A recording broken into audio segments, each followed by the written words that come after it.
They told me I was too delicate for learning, that books would strain my constitution, that numbers would corrupt my feminine nature.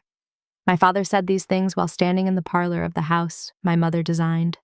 He said them beneath the vaulted ceiling she had sketched in secret, late at night, while he slept off his brandy in the room above. I was 7 years old when I first found her drawings. It was autumn in London, 1851. The Great Exhibition had just closed its doors, and my father's name was printed in every newspaper as the architect of 3 of its most celebrated pavilions. Dignitaries wrote him letters. The Royal Institute commissioned him for churches, museums, monuments. Our house filled with admirers who praised his genius, his vision, his extraordinary talent for understanding space and light. I remember the particular quality of afternoon sun through our drawing room windows, how it fell across the Persian carpet in bands of gold and amber, how the dust moved through it like something alive. I was meant to be practicing my embroidery, creating roses that would never bloom and birds that would never fly.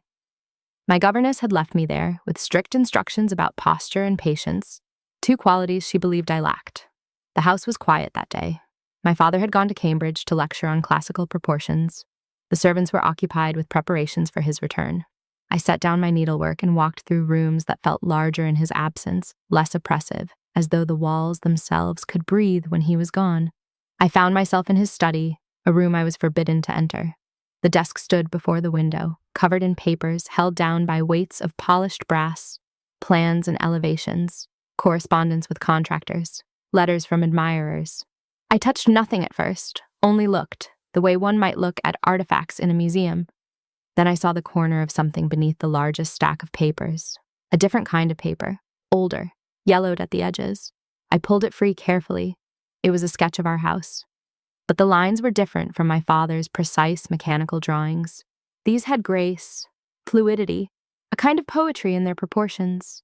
In the corner, in handwriting I knew from the few letters I had seen, my mother had written her name and the date. 3 years before I was born, 5 years before the house was built. I pulled out another sheet, and another. Beneath my father's triumph, my mother's genius lay buried like bones beneath a garden. She had died when I was 4. I remembered her only in fragments. The scent of lavender, her hand on my forehead during a fever, the way she hummed while arranging flowers. But I had never known this about her, that she had created beauty, that she had understood mathematics and structure and light. I spent 2 hours in that study, pulling pages from beneath my father's documents with trembling hands. I found her original, drawings for the pavilions that had made him famous, her calculations, her innovations in iron and glass, her signature on every page, covered later by his own. The theft was meticulous, complete. He had taken her work and claimed it as his inheritance, as his right, as though her mind had been merely another piece of property that passed to him upon her death. When my governess found me there, I was holding a letter my mother had written to a colleague, explaining her theories about natural light and curved spaces. The governess snatched it from my hands and replaced it beneath my father's papers. She told me never to speak of what I had seen, that my mother had been ill, confused, that these were merely copies she had made of my father's work to amuse herself during her long confinement before my birth. But I knew the truth. I had seen the dates. I had seen the progression of ideas, the refinement of concepts. I had seen my mother's mind at work. That night, I made a decision that would shape the next 15 years of my life. If I could not have an education, I would steal one. If I could not be acknowledged, I would learn in secret. And one day, when I had made myself into someone formidable enough to be heard, I would tell the world who had built their palaces. The years that followed were years of careful subterfuge. I learned to move through the house like a ghost, to slip into my father's study when he was occupied with admirers or commissions. I taught myself to read architectural drawings by studying his work, not knowing that I was truly studying hers.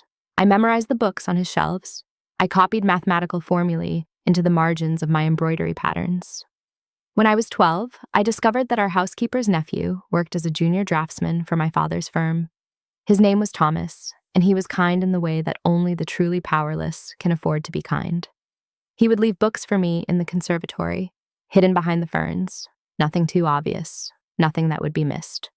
Treatises on geometry, essays on the principles of construction, a volume on Renaissance architecture that opened worlds to me. In return, I taught his younger sister to read. We would sit together in the kitchen while the other servants took their Sunday rest, her finger tracing words in a primer I had salvaged from the nursery. This felt like justice in a small way, knowledge passed between hands that society wanted to keep empty. My father remarried when I was 14. Lady Catherine was everything my mother had not been. Decorative, docile, utterly conventional. She found me peculiar and troublesome. She said I read too much, that I asked inappropriate questions, that I had ideas above my station. She meant above my sex. At dinner parties, when men discussed politics or engineering, I was expected to remain silent. When I failed to do so, Lady Catherine would touch my arm and smile at the guests apologetically, as though my intelligence were a form of madness. My father grew more celebrated with each passing year. He was knighted when I was 17, commissioned to design a cathedral when I was 19. By the time I turned 22, his name was synonymous with British architecture. He moved through the world draped in stolen glory, and no one questioned it. Why would they? Men like him were presumed to be the sole creators of beauty and innovation. Women like my mother were presumed to be merely the vessels that bore such men, the domestic background against which their genius could flourish. But I was patient. I understood that rage without strategy is merely noise. I needed more than anger. I needed evidence, credibility, and the perfect moment. The evidence accumulated slowly. Each time my father left the house, I photographed my mother's original drawings with a camera I had purchased, using money saved from the household accounts I secretly managed for Lady Catherine. She thought I was helping her with her charitable work. In truth, I was building an archive. I developed the photographs in the basement at night, in a corner behind the wine cellar where no one ventured. I cataloged everything: dates, signatures, the progression of her ideas, the ways my father had modified her designs, often making them less elegant, less innovative, more conventional. I also began writing letters to architectural journals, signed with a male pseudonym, essays on the contributions of amateur architects, particularly those who had no formal training but possessed extraordinary intuition. I was building a conceptual framework, creating a space in the public discourse where my mother's story could eventually be understood. When I was 25, Thomas told me that my father's firm was preparing a comprehensive retrospective of his work, a monograph to be published by a prestigious academic press. All of his major projects documented, analyzed, celebrated. The book would cement his legacy for generations. I knew then that my moment had arrived. The retrospective was to be launched at a gala in the Royal Academy, attended by everyone of importance in British architecture and society. My father had spent months preparing his speech. Lady Catherine had spent weeks preparing her wardrobe. I had spent years preparing my revenge. I began with the editor of The Builder, the most respected architectural journal in Britain. I wrote to him under my pseudonym, suggesting an article on forgotten contributors to major works. I mentioned, casually, that I had come across some intriguing preliminary sketches for several of Sir Edmund Crawford's most famous buildings, sketches that predated his involvement and bore another signature. Would the journal be interested in publishing a scholarly investigation? The editor wrote back within a week. He would be very interested indeed. I then approached 3 prominent architects, men who had worked briefly with my father and had always found him curiously unable to explain the conceptual origins of his designs. I shared with them selected photographs of my mother's work. I watched their faces change as they recognized the handwriting, the dates, the impossible timeline that made my father's story unravel. They agreed to review the materials and provide expert testimony if needed. Finally, I went to my mother's sister, Aunt Margaret, whom my father had estranged from our family years before. She lived quietly in Bath, supported by a small inheritance. I had written to her secretly throughout my adolescence, and she had written back, telling me stories about my mother. Her intelligence, her passion for building, the way she would sketch ideas on any surface available, unable to stop herself from imagining structures more beautiful than those that existed. Margaret had kept all of my mother's letters, boxes of them. In those letters, my mother had described her designs, her frustrations with being unable to claim them, her hope that perhaps, after her death, someone would recognize her contribution. She had been naive in that hope. She had not understood how thoroughly history erases women's names. But I understood, and I would correct the record. The night of the gala arrived wrapped in December fog. The Royal Academy glowed like a lantern in the darkness, its windows brilliant with gaslight and candles. Carriages lined the street, depositing men in formal evening wear and women in gowns of silk and velvet. Lady Catherine wore emerald green. I wore black, the color of mourning, though no one understood why. My father was radiant with pride. He moved through the crowd, receiving congratulations, shaking hands, accepting praise with the false humility of those who believe they truly deserve it. The retrospective was displayed in the main gallery, his buildings rendered in photographs and engravings, his name in gold lettering. I waited until he began his speech. He stood at the podium, addressing 300 of the most influential people in British society.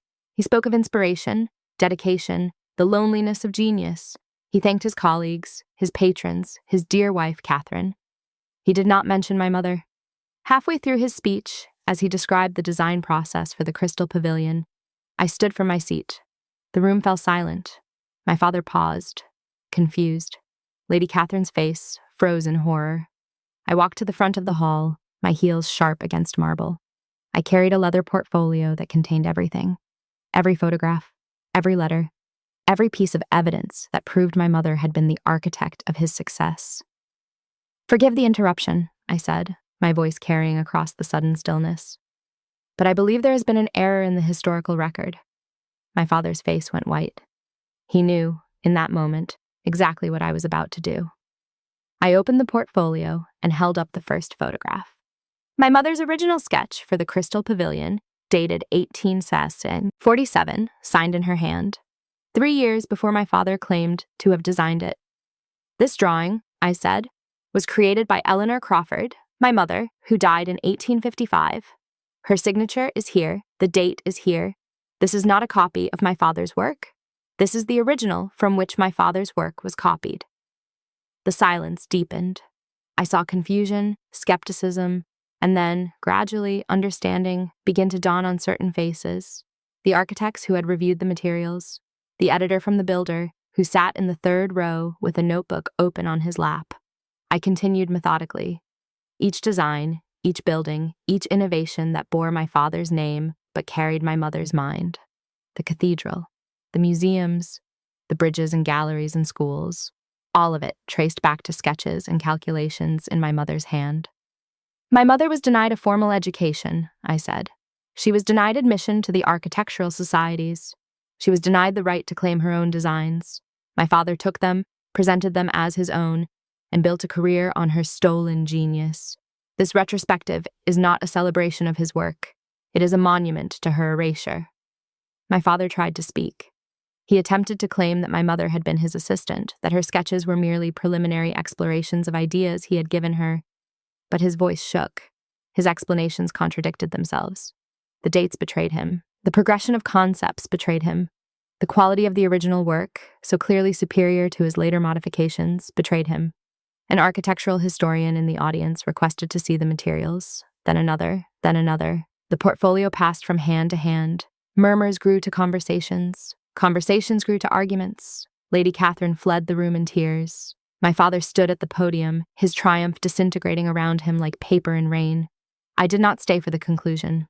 I had said what needed to be said. The evidence would do the rest. I walked out of the Royal Academy into the winter night, my heart beating with something that felt like both terror and liberation. I had destroyed my father's legacy. I had likely destroyed any chance I had of a conventional life, but I had told the truth. My mother's name would be known. Her work would be studied. She would not remain buried beneath his glory. The weeks that followed brought chaos. The architectural journals erupted in controversy. Some defended my father, arguing that wives naturally served as assistants to their husbands, that collaboration was not theft. But others, particularly those who had seen the original materials, began to recognize the truth. The evidence was overwhelming. The timeline was irrefutable. The Royal Institute launched an investigation. My father's knighthood was quietly suggested to be returned. Several of his buildings were reattributed to Eleanor Crawford, architect, with modifications by Edmund Crawford. It was not full justice, but it was something. It was recognition where there had been erasure. My father never spoke to me again. He withdrew from public life and died 2 years later, broken by the exposure. I felt no satisfaction in his death, only a peculiar emptiness. He had not been a monster, merely a man who believed he was entitled to everything, including the thoughts in his wife's mind. Lady Catherine remarried a year after his death. She never understood why I had done what I did. To her, I had destroyed a good man's reputation out of spite. She could not conceive that a woman might have the right to her own ideas, that theft was still theft even when it occurred within a marriage. But others understood. The architects who had recognized my mother's superior skill, the women who had been denied educations, denied recognition, denied the right to build and create and think. They wrote to me. They told me their own stories of erasure. They said that I had been brave. I did not feel brave. I felt simply like someone who had witnessed an injustice and refused to let it stand. I am 30 now. I live in a small house in Hampstead, purchased with the modest inheritance that was rightfully mine. I write articles about architecture under my own name. I teach mathematics to young women whose families believe, as mine did, that knowledge is unsuitable for feminine minds. I am not famous. I will never be famous. But I sleep well at night, knowing that I told the truth.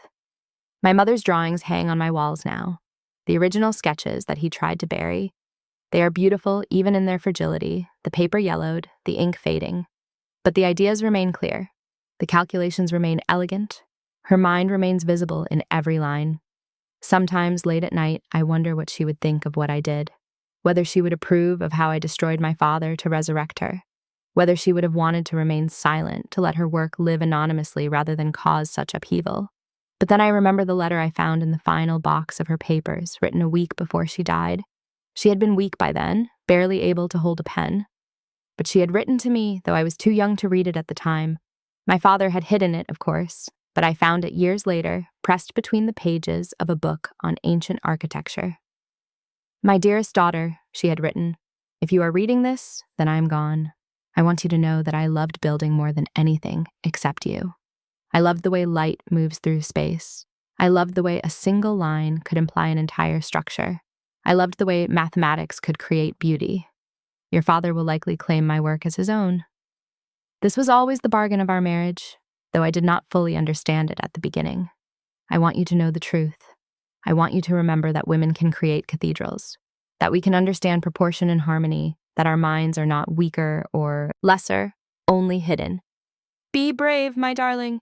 Do not let yourself be hidden. I was not hidden. I refused to be. And now, neither is she. Every textbook that lists the Crystal Pavilion lists her name. Every history that documents Victorian architecture acknowledges her contribution. It is not complete justice, not restoration of all that was taken, but it is truth, which is its own form of architecture, solid, enduring, built to last. I stand sometimes in the buildings she designed, the ones that still bear my father's name in public but are slowly, incrementally being recognized as hers. I feel her presence in the way light falls through the windows she positioned, in the proportions of rooms she imagined, in the grace of arches she calculated.